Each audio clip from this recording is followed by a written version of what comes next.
Entrevistas.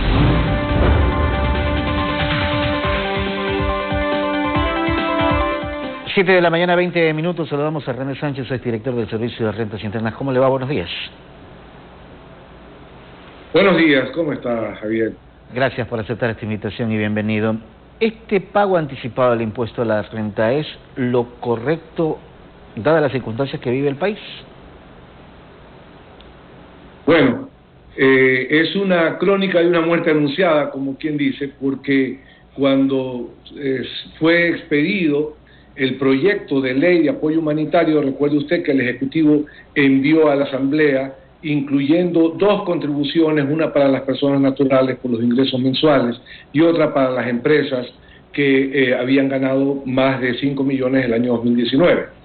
Para el análisis de ese proyecto de ley hubo mucha oposición a estas contribuciones y finalmente se llamó el Ejecutivo a que no pasen estos aportes de los contribuyentes. Consecuentemente, dijo el gobierno o anunció que iba a expedir algún tipo de medida compensatoria de carácter tributario.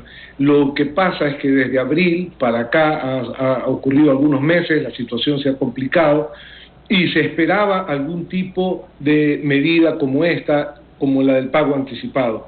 No es oportuno, consideramos a estas alturas, creemos que desde el punto de vista inclusive tributario podrían haber otras alternativas y que generen más ingresos que inclusive los que se han proyectado, que son 280 millones con este pago anticipado de impuestos, que adicionalmente vale comentar que no es un ingreso definitivo, es solamente un flujo que en el mes de abril próximo deberá definirse una vez que se declaren el impuesto a la renta del año 2020 de las empresas. Se sabrá si parte de ese dinero queda como pago definitivo o cuánto tendrá que devolver como crédito tributario a favor de los contribuyentes del Servicio de Rentas Internas. Porque lo he conversado con representantes del sector productivo, de las cámaras, en definitiva, empresarios y con analistas económicos, y por eso le hemos invitado, René, a usted, porque así como usted señala que no es oportuno, muchos coinciden en eso. Claro, la pregunta es que, o mejor dicho, la idea es arrimar el hombro, pero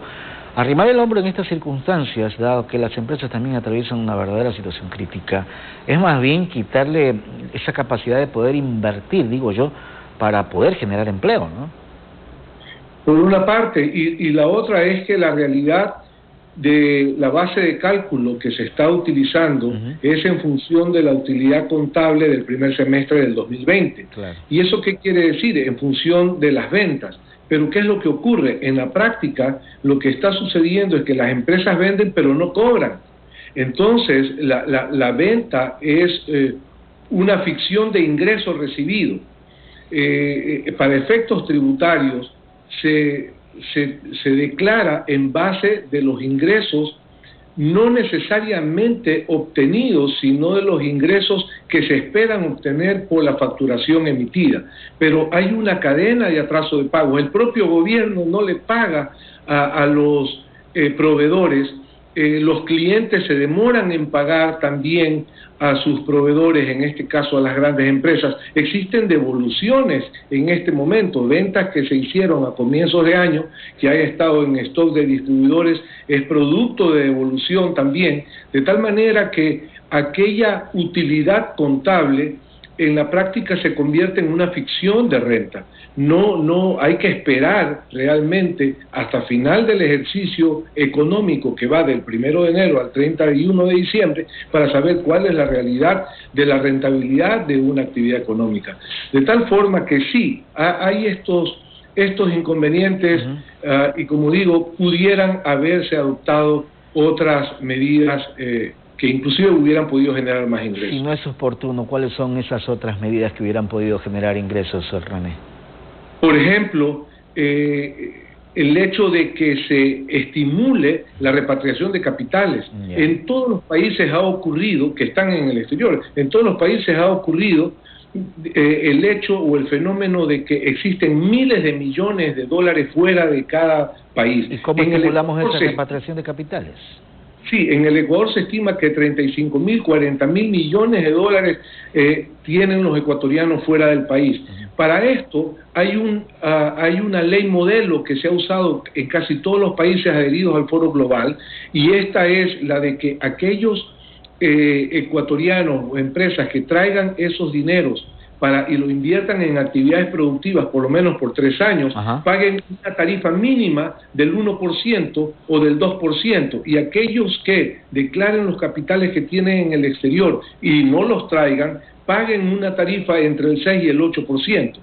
Eso permite sincerar, pero dinero bien habido, permite sincerar esos capitales, permite estimular a que se ingresen esos capitales al Ecuador, porque también habrán sanciones para aquellos que se detecten que teniendo ese dinero afuera no lo hayan declarado.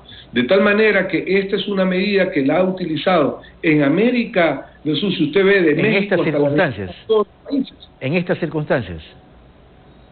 En estas circunstancias y en estos años, en los últimos años, porque precisamente el tema del Foro Global es algo que data de los últimos años y que han venido aplicando los países de América Latina. ¿Por qué no aplicarla en el Ecuador? ¿Perdón? ¿Por qué no aplicarla en el Ecuador? ¿Cuál es el motivo a que no estemos dentro de esa cantidad de países que hacen lo que tienen que hacer? Correcto, esa es la pregunta. Aquí vale la pena también precisar, el Ejecutivo planteó en la Ley de Simplificación Tributaria una norma que disponía o incluía una ley de sinceramiento patrimonial, como se llama, para aquellos activos en el exterior, pero no pasó. Parte del pretexto o la excusa era el temor de que dineros mal habidos puedan pasarse por ahí, filtrarse y de alguna manera lavarse a través de este mecanismo. Pero en la práctica, para aquellos malos funcionarios que se hayan enriquecido en casos de corrupción, o aquellos ya delincuentes también en temas de terrorismo, narcotráfico, etcétera, ellos no van a declarar. Claro. En la mayoría de los países esto no ha ocurrido. ¿Por qué? Porque la propia norma deja a salvo las acciones de la unidad de lavado de activos, es decir, es solamente una medida de carácter tributario donde cualquier falta de cumplimiento de carácter tributario con el pago del impuesto puede quedar subsanado, pero no el origen ilícito de los fondos. De tal manera que yo creo que la Asamblea, el Ejecutivo deben retomar este tema. Creo que hay muchos dinero que puede venir al Ecuador e incorporarse a la actividad productiva sin estar gravando a los mismos contribuyentes de siempre. Claro. ¿Se debe bajar el IVA del 12 al 10% para generar mayor recaudación o no? Yo no creo. Sinceramente, no creo que sea el momento. No está demostrado que a menor tasa vaya a crecer la recaudación. Peor en estas circunstancias.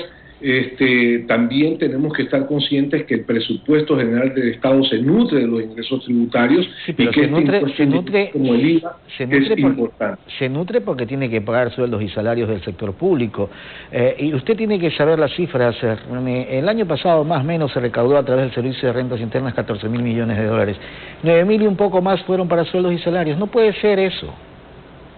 Sí, el tema de la reducción del tamaño del Estado es que es fundamental, si no los ecuatorianos pagamos impuestos para pagar el sueldo del sector público, así no puede ser.